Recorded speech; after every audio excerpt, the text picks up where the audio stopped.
नमस्कार, जय हिंद। आप देख रहे हैं भारत तक का खास शो मित्र देश और मैं हूं आयुष।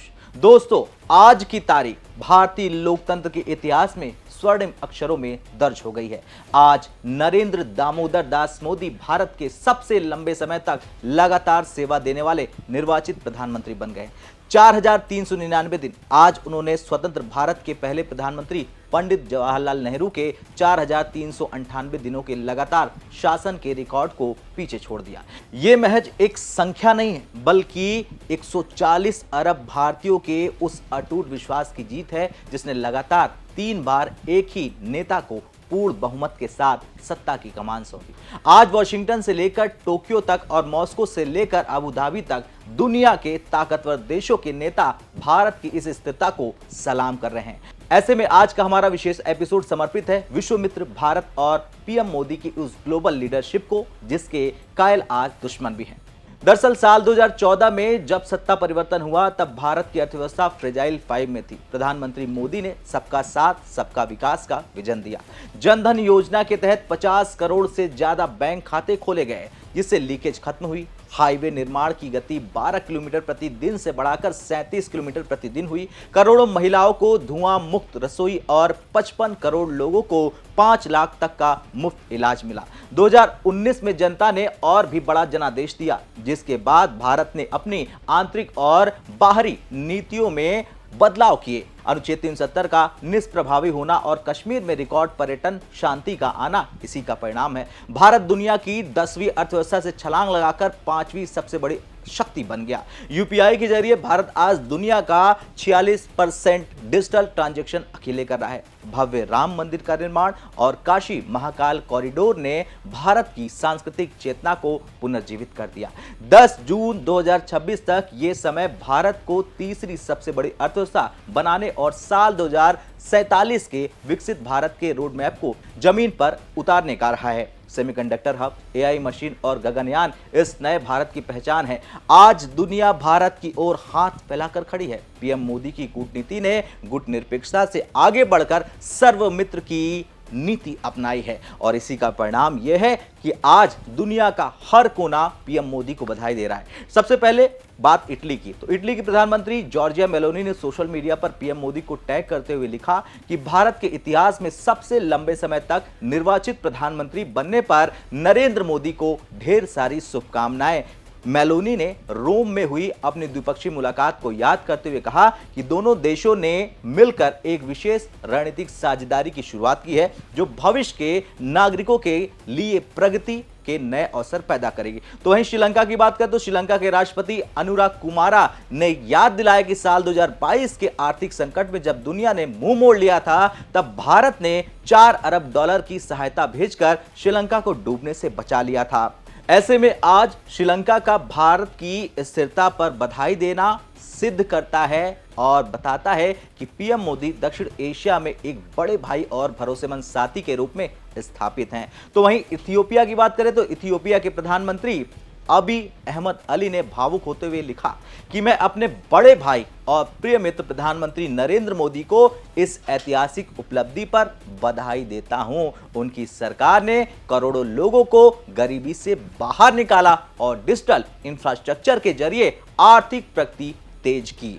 तो वहीं नाइजीरिया भी पीछे नहीं रहा। नाइजीरिया के राष्ट्रपति बोला अहमद ने पीएम मोदी को अपना व्यक्तिगत मित्र और भरोसेमंद सहयोगी बताया। अपने ट्वीट के जरिए उन्होंने लिखा, उन्होंने नाइजीरिया के सर्वोच्च राष्ट्रीय सम्मान grand commander of the order of the niger का जिक्र करते हुए पीएम मोदी के प्रभावशाली नेतृत्व की सराहना की, जमकर सराहना की। तो वहीं पपुआ न्यू गिनी के पीएम जेम्स का व्यक्तिगत वीडियो संदेश उस सम्मान की याद दिला रहा है जब उन्होंने पीएम मोदी के पैर छुए थे। इतना ही नहीं, प्रशांत द्वीपीय देशों के लिए भारत ने क्लाइमेट चेंज और स्वास्थ्य क्षेत्र में जो मदद की है उसने पश्चिमी देशों को भी पीछे छोड़ दिया है। मरापे ने पीएम मोदी को गरीबों का मसीहा कहा क्योंकि 25 करोड़ भारतीयों का गरीबी से बाहर निकलना दुनिया के लिए एक चमत्कार सा है। अब बात अमेरिका की करें तो अमेरिका के सीनेटर जॉन कॉर्निन ने कहा कि 25 करोड़ लोगों को गरीबी से बाहर निकालने से लेकर भारत को दुनिया की सबसे तेजी से बढ़ती बड़ी अर्थव्यवस्था बनाने तक पीएम मोदी का जो कार्यकाल है वो बदलाव लाने वाला रहा है। इतना ही नहीं, भारत में अमेरिकी राजदूत सर्जियो गोर का बधाई संदेश बताता है कि आज व्हाइट हाउस के लिए भारत एक रणनीतिक आवश्यकता है। अमेरिका अब भारत को बराबर का साझेदार मानने लगा है। अब बात ऑस्ट्रेलिया की करें तो ऑस्ट्रेलिया के पूर्व प्रधानमंत्री स्कॉट मॉरिसन ने पीएम मोदी के साथ अपनी तस्वीर साझा की और उन्होंने एक्स पर लिखा कि एक सच्चे राजनेता जिन्होंने भारत की अर्थव्यवस्था और दुनिया में देश की साख को बदल दिया, बधाई हो मेरे दोस्त। तो वहीं मंगोलिया भी पीछे नहीं रहा। मंगोलिया के राष्ट्रपति ने भी पीएम मोदी के प्रति अटूट भरोसा दिखाया और विश्वास की सराहना करते हुए रणनीतिक साझेदारी को गहरा करने की प्रतिबद्धता दोहराई है और ये ट्वीट उसका उदाहरण है। तो वहीं मालदीव की बात करें तो मालदीव के राष्ट्रपति डॉक्टर मोहम्मद मुइजू ने आपसी सम्मान और संप्रभु समानता के आधार पर सहयोग को और मजबूत करने की बात कही। तो वहीं अनवर इब्राहिम ने इसे पीएम मोदी के समर्पित सार्वजनिक जीवन का प्रमाण बताया। नेपाल भी पीछे नहीं रहा। नेपाल के नेता रवि लामिछाने ने भी साझा आर्थिक विकास की दिशा में काम करने की उत्सुकता जताई। अब यहां पर एक और देश है केन्या। केन्या के राष्ट्रपति विलियम सामोई रूटे ने पीएम मोदी के सफर को समर्पण और दृढ़ता का प्रमाण बताया। त्रिनिदाद और टोबैगो के प्रधानमंत्री कमला प्रसाद ने पीएम मोदी के एक साधारण पृष्ठभूमि से उठकर 140 करोड़ से ज्यादा भारतीयों के नेतृत्व करने के सफर को सराहा। तो वहीं यूरोप भी पीछे नहीं रहा। यूरोपीय परिषद के अध्यक्ष हैं एंटोनियो कोस्टा। उन्होंने कहा कि पीएम मोदी के दूरदर्शी नेतृत्व में भारत और यूरोपीय संघ यानी ईयू के संबंध पहले से कहीं ज्यादा मजबूत हुए हैं। तो वहीं भारत में इजराइल के राजदूत हैं रूवेन अजार। उन्होंने भी पीएम मोदी को उनकी रिकॉर्ड उपलब्धि पर जोरदार बधाई दी। उन्होंने एक्स पर पोस्ट करते हुए लिखा कि भारत के सबसे लंबे समय तक प्रधानमंत्री रहने के लिए पीएम नरेंद्र मोदी को हार्दिक बधाई। अपने दोस्त और इजराइल के सबसे लंबे समय तक प्रधानमंत्री रहे पीएम नेतन्याहू की तरह आपने कई बड़े सुधारों के जरिए भारतीय अर्थव्यवस्था को बदल दिया है और देश को सफलता की राह पर आगे बढ़ा दिया है।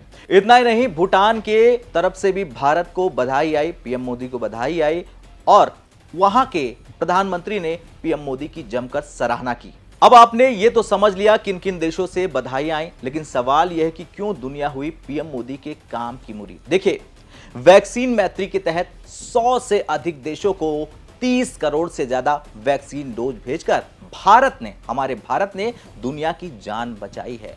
ऑपरेशन दोस्त तुर्की से लेकर ऑपरेशन गंगा यानी यूक्रेन तक भारत ने संकट में फंसे हर व्यक्ति की मदद की है।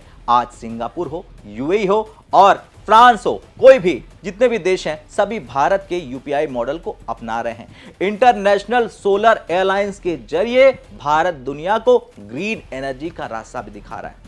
शायद यही वजह है कि पपुआ न्यू गिनी के पीएम जेम्स मरापे का पैर छूना हो या फिजी का सर्वोच्च सम्मान हो, ये सब भारत की बढ़ती नरम शक्ति यानी कि सॉफ्ट पावर का प्रमाण है, प्रतीक है। खैर, पीएम नरेंद्र मोदी के ये 4399 दिन केवल सत्ता के दिन नहीं है, बल्कि ये भारत के आत्मविश्वास के दिन है। जब दुनिया के बड़े बड़े विकसित देश आर्थिक मंदी और अस्थिरता से जूझ रहे हैं, तब भारत आशा की किरण बनकर खड़ा दिखाई दे रहा है।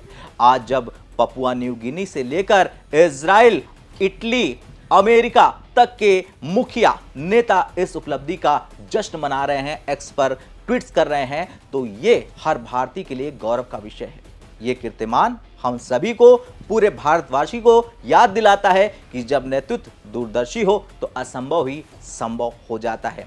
आप मोदी सरकार के इन 4399 दिनों की सबसे बड़ी उपलब्धि किसे मानते हैं? कमेंट पे अपनी राय जरूर दें। कल फिर से मिलते हैं मित्र देश के अगले वीडियो में। तब तक के लिए जय हिंद, जय भारत।